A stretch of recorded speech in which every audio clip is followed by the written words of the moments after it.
Bonjour à toutes et à tous, j'espère que vous allez bien. On se retrouve aujourd'hui pour une nouvelle vidéo. Une vidéo qui sera la première d'une, j'espère, longue série, si je tiens le coup jusqu'au bout, qui m'a été longuement demandée, avec beaucoup de virulence depuis pas mal de temps, un bibliothèque tour.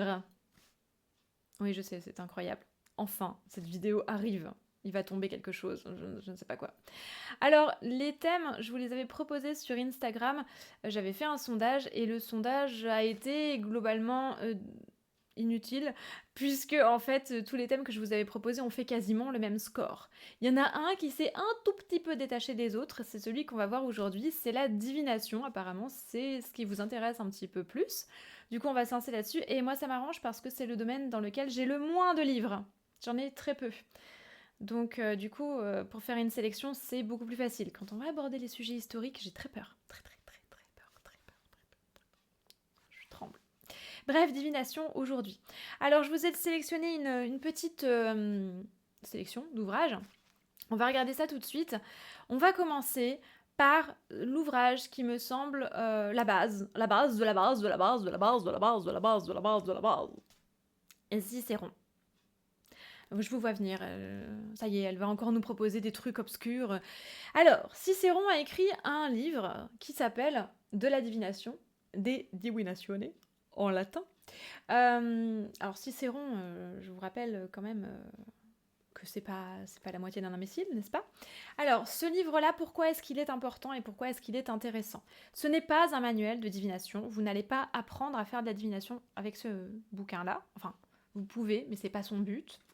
En fait, Cicéron, dans cet ouvrage-là, nous parle des méthodes de divination qui étaient employées et qui régissaient la vie quotidienne dans l'Antiquité romaine, ou en tout cas à l'époque où Cicéron a vécu. Pourquoi c'est fondamental? Parce que c'est une des sources les plus précieuses qu'on ait dans ce domaine. Sans ce bouquin-là, approximativement 70-80% des choses que l'on sait aujourd'hui sur la divination dans l'Antiquité n'existeraient pas. On n'aurait rien. Ce type-là a décidé d'écrire sur quelque chose qui était auparavant quelque chose plutôt du domaine de l'oralité, plutôt du domaine de la vie quotidienne et des choses qui n'étaient pas forcément codifiées dans un livre. Et en l'écrivant, il l'a inscrit dans l'éternité. C'est beau, hein? C'est beau. Du coup, si on veut comprendre un petit peu les origines de la divination, enfin les origines, du moins dans l'Antiquité, sachant que les origines sont encore plus anciennes, mais si on veut savoir d'où ça vient, ce qu'on fait aujourd'hui, de quoi c'est inspiré, comment on pratiquait dans l'Antiquité, quelles étaient les méthodes qui étaient employées, et faire des ponts avec les méthodes qui sont utilisées aujourd'hui pour mieux les comprendre et mieux les employer, c'est fondamental. Alors il faut savoir cependant que Cicéron n'en fait pas l'apologie, très loin de là. Il est même en train de tirer dessus avec ce bouquin. Vraiment.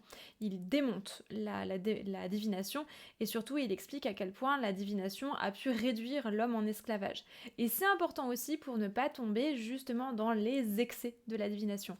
De lire l'avis de quelqu'un qui n'est pas fondamentalement pour ces méthodes-là, eh bien ça permet de relativiser et de faire en sorte de ne pas devenir esclave de ces méthodes-là. On voit beaucoup de gens qui dans le milieu ESO prennent le pli de se tirer les cartes tous les jours, de ne jamais prendre une décision sans avoir fait un exercice de divination, et tout aussi intéressant que ça puisse être, ça peut aussi avoir un effet extrêmement délétère. Du coup, de lire un contre-avis, c'est toujours intéressant. Donc lisez Cicéron, et en plus, voilà, en plus Cicéron. C'est pas carré, on est d'accord. Et pourtant, Cicéron, c'était quelqu'un d'extrêmement carré. C'est très ironique, pour le coup. Bref, on va embrayer sur la suite, on va regarder une catégorie de livres particulière qui sont les livres sur le tarot, parce que c'est quand même généralement la méthode de divination qui est la plus connue, la plus employée. Moi, c'est une de celles que j'utilise le plus, donc on va regarder un petit peu. Je vous ai fait une petite sélection de mes livres préférés sur le tarot. Concernant les tarots, donc, si je ne devais en garder qu'un seul, en retenir qu'un seul, ce serait celui-ci, qui s'appelle donc Histoire du tarot par Isabelle Nadolny. Je l'aime d'un amour fou et inconditionnel. Alors déjà parce que c'est un bouquin qui se penche sur l'histoire, en plus il est magnifique déjà, hein, voilà. Appréciez un peu la beauté de la chose, je vous prie. extrêmement bien illustré, extrêmement bien écrit. C'est un livre en fait qui s'est donné pour objectif de revenir, comme son nom l'indique, sur l'histoire du tarot, sur ses origines, sur ses symboles, sur son iconographie, et qui décortique les choses, qui va très loin. Ça a été écrit par quelqu'un qui a travaillé à la BNF, donc qui a eu accès à des documents et à des visuels et à des cartes de tarot, donc d'où les illustrations extrêmement riches. Elle donne aussi des ressources pour aller consulter les illustrations des tarots dont elle parle et des jeux de cartes qu'elle cite. Il y a une bibliographie qui est très solide, il y a plein de notes de bas de page, bref, c'est un bouquin qui a été écrit dans un but scientifique, mais qui est extrêmement accessible et qui est très agréable à lire, qui est très vivant. Et en plus, à la fin, elle nous propose une analyse détaillée des arcanes majeurs, qui est hyper bien foutu, avec les différents noms que ces cartes portent, éventuellement les différents numéros qu'ils ont occupés s'ils ont bougé dans certains jeux, et l'étymologie de leurs noms, et puis bien sûr toute l'iconographie et les significations divinatoires. Donc c'est pas seulement un livre historique, c'est aussi un livre sur la divination, et franchement, je l'adore, il est génial. Donc celui-ci, c'est si je devais en garder qu'un, ce serait celui-là. Alors si je devais en garder qu'un livre sur le tarot, ce serait donc le livre d'Isabelle Nadolny, mais je planquerais celui-là sous mon lit. Parce que je triche beaucoup quand on me dit de garder qu'un truc. Et je peux pas garder qu'un truc. Laissez-moi tranquille. Qu'est-ce que tu vas faire? Hein? J'ai pas gardé qu'un livre, tu vas faire quoi? Moi je vais manger des radis du coup. Alors ce livre-là, c'est une magnificence. C'est un roman graphique qui s'appelle Le Voyage du Fou, qui a été fait par Gulliver l'Aventurière. Si vous ne la connaissez pas, que faites-vous? Pourquoi ne la connaissez-vous pas? Alors je suis pas très objective parce que j'ai travaillé avec elle. Enfin, je ne présente pas son livre parce que j'ai travaillé avec elle. J'ai travaillé avec elle parce qu'elle est capable de faire des trucs que j'ai envie de présenter. Voilà. En tout cas, ce livre, il est génial dans le sens où c'est un véritable voyage initiatique. On suit en fait le personnage du fou, qui est donc la carte 0 du jeu de tarot, en tout cas la carte qui n'est pas numérotée, donc qui n'a pas de place dans la chronologie numérique du tarot. Et au travers de son voyage, il va rencontrer successivement tous les archétypes du tarot, donc tous les personnages ou toutes les idées qui peuplent les cartes de tarot, qui vont lui apprendre une chose à chaque fois, une leçon à chaque fois, qui se trouve être la clé de la signification de chaque carte, et qui vont l'aider à se construire suffisamment pour arriver au bout de son voyage, arriver donc à la dernière carte du tarot, le monde, qui est une femme illuminée qui a tout compris, et qui est prête à entamer un nouveau cycle. Pourquoi c'est intéressant? Parce que tout simplement, ça permet d'apprendre les significations profondes du tarot d'une manière qui est extrêmement fluide, extrêmement agréable, très pointue, très poussée. C'est drôle, ça se prend pas la tête, c'est très facile, très agréable à lire. Et en même temps, on ressort de ça avec une sagesse monstrueuse sans avoir eu l'impression d'apprendre. Ça se lit très très vite. On n'a pas besoin d'y passer 1000 ans, et en même temps, à chaque fois qu'on le relit, on découvre quelque chose de nouveau. C'est un petit peu comme... Il est de ces livres un peu comme Le Petit Prince de Saint-Exupéry ou Alice au Pays des Merveilles. Chaque lecture est une progression, et ça, c'est super important. Donc franchement, si jamais vous ne connaissez absolument rien au tarot et que vous ne savez pas par où commencer, commencez par là, parce que vous allez apprendre plein de choses sans même vous en apercevoir, et ça, c'est plutôt cool. Et en plus, il est beau. Et enfin, le dernier livre sur le tarot, parce que oui, j'en présenterai que 3, c'est celui-là, c'est une base. Alors, on aime ou on n'aime pas Jodorowsky, je ne vais pas m'exprimer sur l'auteur. Il n'empêche que ce boulot est quand même monstrueux. La Voix du tarot, donc, n'aborde que le tarot de Marseille, il faut bien le préciser, ça a son importance. D'ailleurs, il a une virulence contre les autres tarots que je ne partage pas. Mais quand même, mais ça va très très loin. Alors, on n'est pas dans la lecture agréable qu'on peut avoir avec le voyage du fou, hein, très clairement. C'est un bon pavé, hein, il est conséquent. Par contre, c'est une bible. C'est vraiment intéressant. Tout n'est pas forcément à reprendre, mais voilà, ça reste un must-have, un must-read dans le domaine. Donc, si jamais ça vous intéresse, je pense que c'est quand même un livre intéressant sur ce point.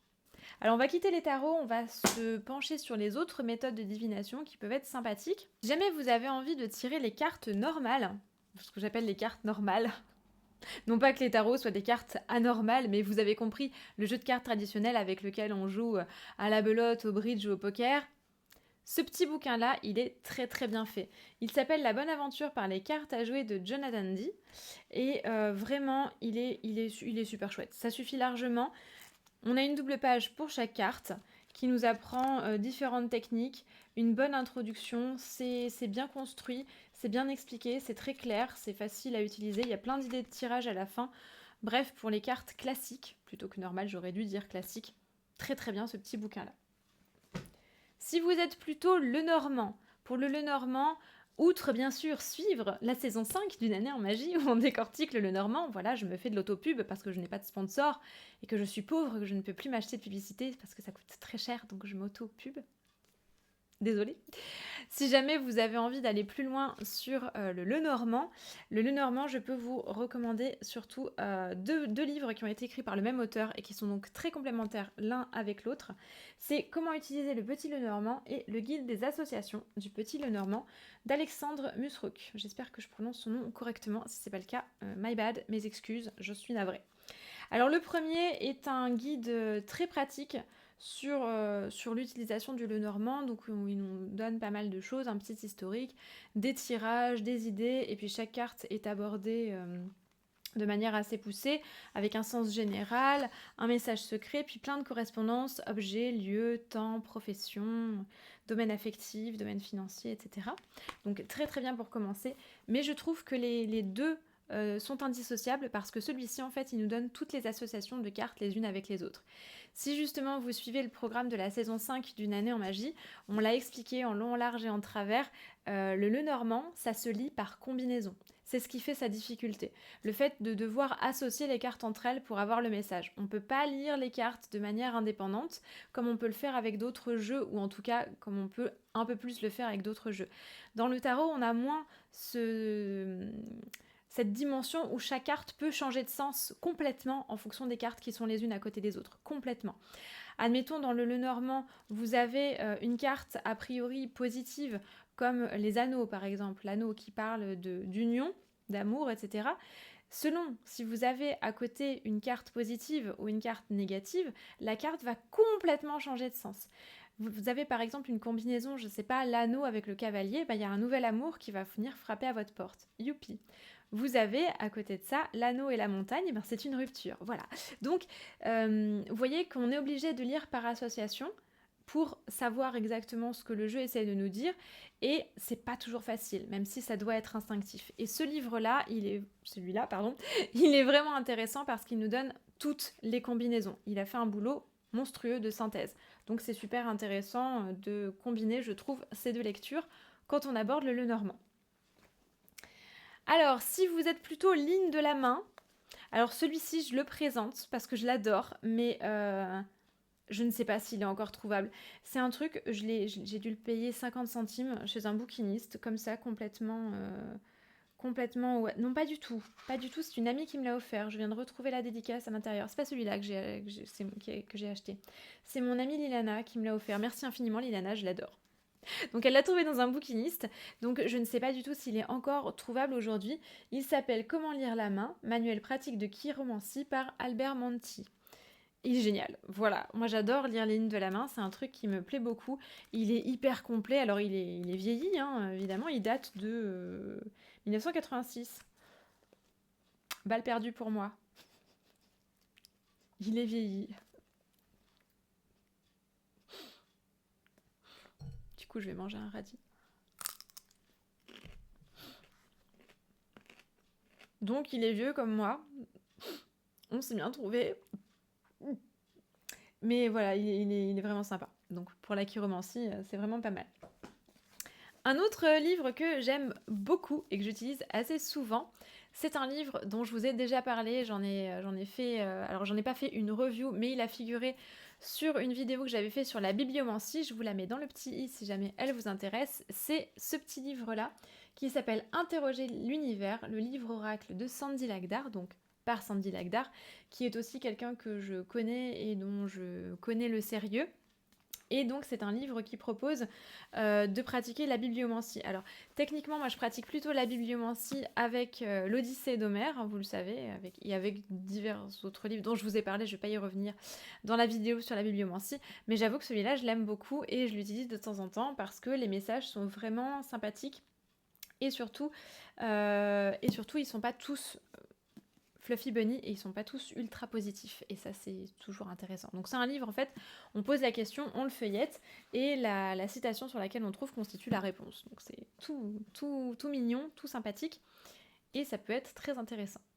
Et enfin, le dernier que je garde pour la fin parce que c'est pas vraiment un livre, c'est celui-là qui s'appelle Mon cahier de tirage, apprendre et comprendre comment tirer un oracle par Chloé Bonfil et qui est en fait un journal pratique qui vise à nous encourager à tenir un journal de nos tirages. Donc en fait, il y a énormément d'espace pour écrire soi-même à l'intérieur. J'en avais fait une review sur Instagram, mais pas ici, je crois. Il y a plein d'idées de tirages, il y a plein d'idées pour construire ces tirages et il est plein de bonnes idées et surtout des idées que je n'ai vues nulle part ailleurs et qui sont tellement intéressantes, tellement pertinentes. Il est super bien foutu. J'avoue que quand je l'avais vu, j'avais pas forcément un a priori. J'étais pas très emballée parce que des bouquins comme ça, il en existe pas mal, mais il se démarque vraiment du lot. Franchement, c'est un gros coup de cœur. Déjà, il est super joli. Et ensuite, il est plein d'une substantifique moelle qui est quand même très intéressante. Et avec plein d'espace, vous avez plein d'espace à la fin donc pour tenir trace de vos tirages, ce qui est toujours très important. Très important de garder une trace de son tirage. Et il y a plein de tirages originaux dont vous pouvez vous inspirer pour créer les vôtres et pour faire pour avoir une pratique de divination qui vous ressemble et qui ne ressemble finalement qu'à vous et surtout qui se plie à vos besoins. Et ça, c'est fondamental. Voilà pour ce premier volet du Bibliothèque Tour consacré à la divination. J'espère qu'il vous aura plu et que ça vous aura donné quelques idées pour enrichir votre pile à lire, n'est-ce pas? On se retrouve très très vite pour la suite. Je prépare évidemment les chapitres suivants que je ferai de temps en temps sur la chaîne. Si jamais cette vidéo vous a plu, n'hésitez pas à lui laisser un j'aime, un commentaire, ça me fait toujours extrêmement plaisir de vous lire. Et si jamais vous voulez plus de moi, n'hésitez pas à vous abonner à la chaîne si ce n'est pas déjà fait. Et si vous voulez encore plus de moi, je vous rappelle qu'il existe le programme Une année en magie où vous avez droit chaque mois à un e-book d'une centaine de pages et 4 vidéos en plus pour avoir encore plus de blablatage et de mangeage de radis quotidien. C'est important. Bref, on se retrouve très très vite pour la suite de ce Bibliothèque Tour et pour d'autres vidéos sur la chaîne. En attendant, prenez un très grand soin de vous, lisez, lisez, lisez, lisez et surtout comme d'habitude, restez magiques. Bye!